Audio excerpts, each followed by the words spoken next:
stay a while and listen. Good afternoon, my Diablo 2 brethren, and welcome back to the channel. Today we're taking a look at our March mailbag. A couple of questions here today to go through. Talking about some theory crafting as well as some just builds in general. The first question that comes from Alex has to do with an overrated type of concept. So, starting off, this is a hot take question. What build do you think is the most overrated in Diablo 2? Something everyone recommends, but you think doesn't live up to the hype. A bit of a tough question because I feel like most things in Diablo 2 you do for a reason. And so usually that reason is pretty sound and you don't really have a lot of regret for it, right? So when I think of my necromancer, for example, that's my magic fighting character. It's my most survivable character. It's what I use for all of my key farming and things like that. Um, it it serves its purpose. It's not overrated. It's not underrated. It's exactly what it's meant to do. You think of something like a smiter. Smiter might suck all around, but when you use it for doing Ubers, it's spot on. It does exactly what it needs to do. It's not something that you would build and then be like, this doesn't quite live up to what I expected. Well, your expectations are you'd only use that for doing Ubers. You might say something like a Hammerdin, where everyone's like, well, Hammerdin's the first thing you should start with, or like a Lightning Sorceress, for example, a Nova Sark. And then if you don't have the gear to pump into those things, well, then they're less effective. If you don't have the faster cast rate, they're less effective. Does that mean that they don't live up to the hype, or does that mean that you didn't live up to the build? And so it's a really difficult question to consider, and it's kind of a loaded question, which is probably why you said it was a hot take. So then it comes down to something where when you build this, it's like pretty much every time you build it, it's just kind of eh.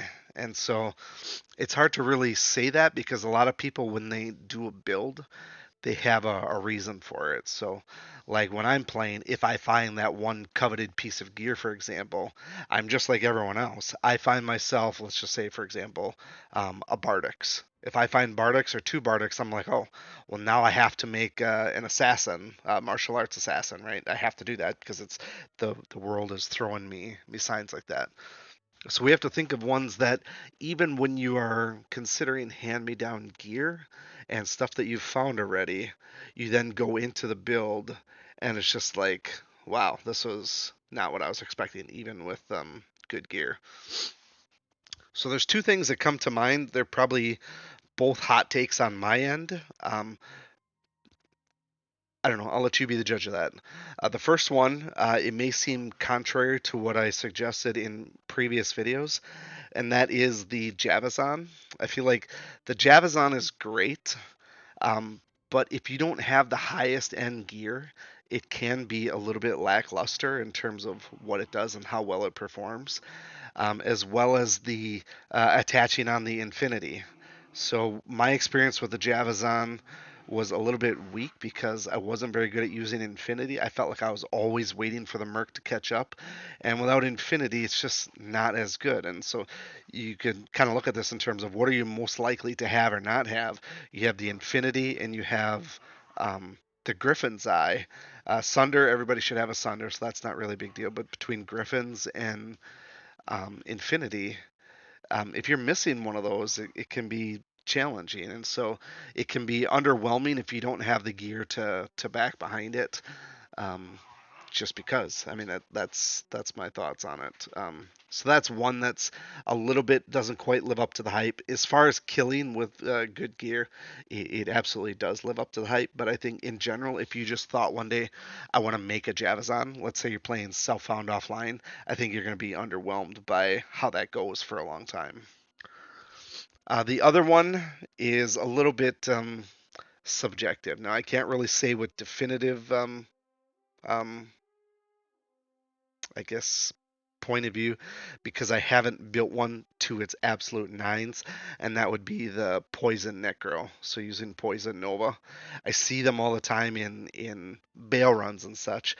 But trying to put one together and just using modest gear, the damage just isn't there. And so with poison, your damage has to be so high over such a short duration for it to really matter. And without really specific gear for the necromancer, I think it's basically a dead end. You either have the elite level poison necro or you don't. I don't think there's any middle ground, and so I feel like that's one of those ones where if you try to build it and you don't have it pre-built, you're likely going to be underwhelmed there as well. And so the thing is, I don't know if that necessarily gets the hype. And not a lot of people hyping up Poison Necro. It's just not happening. Javazon, though, when we talk about actual hype and say like, oh, you got to build Javazon, and then you do so and it doesn't quite live up to that, that's probably where I would lead in terms of most overhyped and let down. The second question talks about hybrids, whether they're worth it. So this one's from Dylan. What's your opinion on hybrid builds like Meteorb, Frenzy Zerker? Are there good compromises or just worse at everything? This is a subjective question. I feel like if you are playing with your own built economy and you're playing online and you have tradability to get what you want, I do not believe in hybrids at all. I believe in full specialization, max out the thing and do the thing and make that build exactly for what it's for. Like I mentioned before, the whole purpose of creating a Diablo 2 character is usually to serve a purpose. And so when you think about something like I just create something for fun or just to play, think about my economy free runs. I don't have the luxury of just throwing on all this elite gear. So then the hybrids are a necessity. And so it's not whether or not they live up to it or don't live up to it, or if it's a trap or if it's a reasonable compromise. It's a necessity. Like my current build right now with the whirlwind barb, have to have something that's going to kill physical immunes, right? So where does that damage come from? Does it come from an elemental skill? Does it come from a magic attack? Does it come from some other type of a break, like a bone break sunder?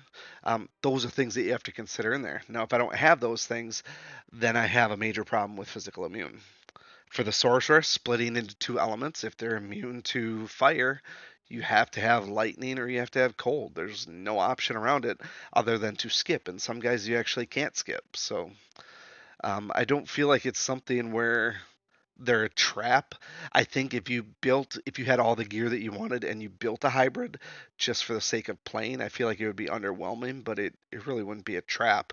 The trap would be is if you go down a path and just haphazardly put in your skills. You pour some into fire and you pour some into ice, not really looking at synergies or anything like that. Then that's just bad planning. I mean, this isn't a new game, so there's no experimentation. This isn't trying a new build in Skyrim where you can play 1,000 different ways. This is here's a character, here's basically how you play it. You don't have a lot of variance there, and any of the hybrids are usually pretty heavily mapped out already. So something like Meteorb, that used to be a textbook example of a sorceress. So that wasn't something that was a compromise, in my opinion. That was just people built a Meteorb build. That's just how it was.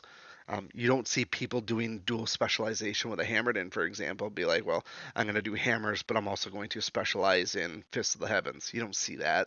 You don't see someone doing traps, but then also wielding dual mosaics and trying to do, Fists of Fire or something like that. That it's just not something you see. Something like that, like I said, it's just bad planning. It's not really a trap. So the way that I'm focusing my attention now with all this offline play, like I said, hybrids are the norm. I'm not going to be maxed out in any particular thing for a very long time, except for the few things that I play in my non-ladder Necro, or if I'm doing like weapon comparisons or something. So I don't really have a dog in that fight in terms of whether or not hybrids are a good thing or a bad thing. I think it's more about what your purpose of designing the character is and if you're actually thinking it through.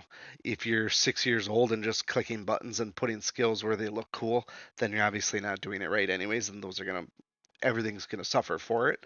But if you deliberately choose a path for your hybrid, it can serve its exact purpose. And I've done that exact same thing where I look at how far down the other tree do I have to go to do a hybrid, and where's the minimum and maximum as far as points got to go to balance out the effectiveness. And you make do with what you got, knowing about where your level cap's going to be. So my offline runs always enter hell at level 80, and they always finish hell at like level 83ish or so. So I know exactly how many points I have to work with. I can use skill calculators all day to figure out exactly where stuff's going to be. So my 2 cents on those things there. Not very controversial topics, if you ask me. But that's it for our mailbag this week. Appreciate you for tuning in.